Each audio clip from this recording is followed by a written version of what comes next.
তাই আপনাদের বলবো, যদি ভাঙরকে একটু ফলো করুন, ভাঙরকে একটু ফলো করুন আপনারা। 2021 সালে আমি কথা দিয়েছিলাম, মানুষের দ্বারে দ্বারে গিয়ে ভোট চেয়েছিলাম যে ভোটে যেতাম আমি 5 বছর আপনাদের দ্বারে আসবো, আপনাদের সমস্যার কথা শুনবো। 5 বছর ধরে আমি দুয়ারে বিধায়ক অর্থাৎ পাড়াতে চলে যেতাম, মহল্লাতে চলে যেতাম, মাঠে চলে যেতাম, গিয়ে মানুষের সাথে কথা বলেছি, সমস্যার সমাধানের সর্বোচ্চ চেষ্টা করেছি। আপনারা যদি চান যে বিধায়কের অফিসে আমাকে যেতে লাগবে না, বিধায়ক আমার পাড়াতে এসে আমাকে পরিষেবা দিক, তার জন্য সরকার সর্বমোট 1,21,000 টাকা দিচ্ছে। তেল খরচ, ফোন খরচ সব মিলিয়ে 1,21,000 যখন পাচ্ছ, আমি কেন বিধায়কের অফিসে যাব? বিধায়ক আমার পাড়াতে আসবে, তার আগামী 29 এপ্রিল শ্রমিক মালিককে জেতান। আমি দায়িত্ব নিয়ে বলতে পারি, যেভাবে আমি মানুষের দ্বারে দ্বারে তথা বুথে বুথে গিয়ে মানুষকে পরিষেবা প্রদান করেছি, আর আমি 5 বছর শ্রমিক মালিকদের আপনাদের দ্বারে দ্বারে গিয়ে আপনাদের চাওয়া পাওয়া আওয়াজের সঙ্গে সমাধানের সর্বোচ্চ চেষ্টা করব। আমি আবারও বলছি, খাওয়ার ইচ্ছা গেছে আম, লাগাবেন জাম, আম পাবেন না। আপনার জুতো ছিঁড়ে যাবে বিধায়কের অফিসের বাইরে বসে রাখে গিয়ে গিয়ে, আর বিধায়ক এসি রুমের মধ্যে বসে থাকবে। ও দিন নাই। ভোটের সময় যেভাবে রাস্তায় নেবে ভোট চাইছে, 5 বছর এরকম রাস্তায় রাখতে হবে। যদি চান পরিবর্তন করে দেন, যদি চান পরিবর্তন করুন, আপনি তারা চিহ্নকে ভোট দিন, তখন সবাই জি হুজুর করবেন। ভাঙর থেকে তো শিক্ষা। আমি বক্তব্য দীর্ঘায়িত করবো না, তবে মনে আছে তো ওয়াকাফ আন্দোলনের সময় কি বলেছিল? কি বলেছিল? এই ওয়াকাফ চলে কি উত্তর দেবে? এবার কি উত্তর দেবে? এই টিএমসি কে কি বলবো? সাম্প্রদায়িক বিজেপিকে কি বলবো? শুভেন্দু অধিকারীদের কি বলবো? মমতা ব্যানার্জিদের কি বলবো? শেষ ঘোষণা দিয়ে আমি বক্তব্য শেষ করব। এটা এসসি সিট, স্বাভাবিকভাবে এখানে পিছড়ে বর্গের হিন্দু সমাজের মানুষ একটা হেভি অংশে বসবাস করে। আপনাদেরকেও মমতা ব্যানার্জি খুব ভালোবাসে।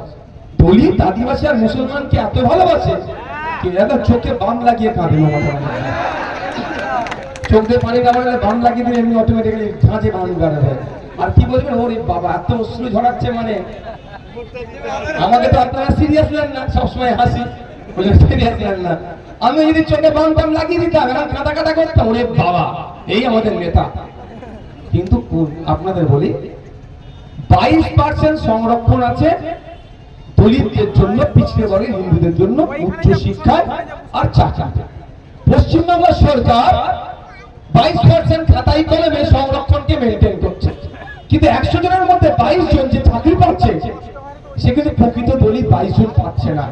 ফেক সার্টিফিকেট দিয়ে দলিতের অধিকার হরণ করছে। তাই আমরা আপনাদের বলে যাই, ঠিক একই ভাবে এসটিদের অধিকার হরণ করছে। 80 লক্ষ আদিবাসী আছে আর 1.5 কোটি সার্টিফিকেট দিয়ে দিয়েছে। মানে বুঝতে পারছেন কিভাবে অধিকারটা কেড়ে নিচ্ছে। আমি আপনাদের কথা দিয়ে যাই, আপনারা আমাদের ক্ষমতায় নিয়ে আসুন, 148-এর ম্যাজিক ফিগারে পৌঁছান। ক্ষমতায় আসার 6 মাসের মধ্যে কমিশন বসাবো। যত ফেক এসটি এসসি সার্টিফিকেট আছে, সে শ্মশানে থাকুক আর কবরস্থানে থাকুক, খুঁজে বার করে চালিয়ে দেব। প্রকৃত পিছড়ে বর্গের হিন্দু, দলিত, আদিবাসীদের উচ্চ শিক্ষায় চাকরিতে কোনো ফেক মানুষ না ঢুকে তাদের অধিকার কেড়ে নিতে পারে, তার বন্দোবস্ত আমরা করব, কথা দিয়ে যাচ্ছি। আর সাথে সাথে এটাও ঘোষণা দিচ্ছি, ওবিসি এ ওবিসি বিল নামে মমতা ব্যানার্জি মুসলিম সমাজের সাথে যে বিচারিতা করছে, 10% সরকারি চাকরি, উচ্চ শিক্ষা মুসলমানদের যে সুযোগ পাওয়া দরকার ছিল, সে পিছড়ে বর্গের মুসলমানদের সেটাও আজকের দিনে পাওয়া যাচ্ছে না। বামেদের আমলে যে ওবিসি ছিল, সুপ্রিম কোর্ট পর্যন্ত সে ওবিসিতে হাত লাগাতে পারেনি। মমতা ব্যানার্জি যে ওবিসি তৈরি করেছে, খেটে ঘা করেছে, আবার সেই সুদিন ফিরিয়ে নিয়ে আসবো। কমিশনের গাইডলাইন মেনটেন করে, সায়েন্টিফিক ওয়েতে সার্ভে করে যে পিছড়ে বর্গের মুসলমান হবে, সেই যে সংরক্ষণের আওতায় আসবে, তার সুবন্দোবস্ত আমরা এই 6 মাসের মধ্যেই করে দেব।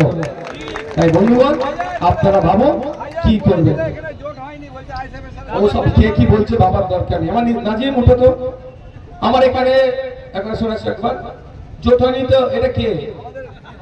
আইএসএফ এর সাকরাইলে অবজারভার মেহবুব ভাই আছে, আমাদের নেতৃত্বরা আছে, তুমিও তোমার নেতৃত্ব নিচে বসে আছো, ঠিক আছে, এইটাই তো হওয়া দরকার। যে যেখানে তো তুমি তো জানা হয়েছে দুনিয়া কি বলছে ভাবলে হবে, কিচ্ছু ভেবে লাভ নেই। আমরা আর মানুষ যদি ভাবে, ওই চোরেদের কথা ভেবে লাভ নেই, চোর কি বলছে ভেবে লাভ নেই। সাধারণ মানুষ বামপন্থী আইএসএফ তো জেনে গিয়েছে জোট হয়েছে, এর বাইরে আর কোনো আমাদের কথা বলা উচিত নয়। তো আপনাদের বলবো, যদি সুযোগ দেন ক্ষমতায় আসলে যত ওয়াকফ সম্পত্তি আছে উদ্ধার করে ওয়াকফ বোর্ডের হাতে তুলে দেবো, এ কথা দিয়ে যাচ্ছি। আর সাথে কথাও দিয়ে যাচ্ছি, দেবদেবীর নামে, মন্দিরের নামে হিন্দু সমাজের মানুষেরা যে সম্পত্তি উৎসর্গ করে তথা দেবত্ব সম্পত্তি, এই তৃণমূলের আমলে ফেক দলিল বানিয়ে, ডুপ্লিকেট দলিল বানিয়ে সেটাও আজকে বিক্রি হয়ে যাচ্ছে। আসল ছবির মালিক তাদেরকে, আসল আমাদের যারা 294টা সিট আমরা লড়াই করছি, আমাদের নেতৃত্বদেরকে জিতিয়ে বিধানসভার মধ্যে পাঠান। আমি আপনাদের কথা দিতে পারি, যেমন ওয়াকফ সম্পত্তি উদ্ধার করে ওয়াকফ বোর্ডের হাতে দেব, ঠিক দেবদেবী মন্দিরের সম্পত্তি যেটা চুরি হয়েছে সেগুলো উদ্ধার করে আবার মন্দির দেবদেবীর নামে আমরা বুঝিয়ে দেব। আপনারা কোনটা গ্রহণ করবেন, কোনটা গ্রহণ করবেন সেটা আপনারা দেখুন। এই বলে আমার বক্তব্য শেষ করছি। আগামী 29 এপ্রিল আসছে দিন, আগামী 29 এপ্রিল আসছে দিন।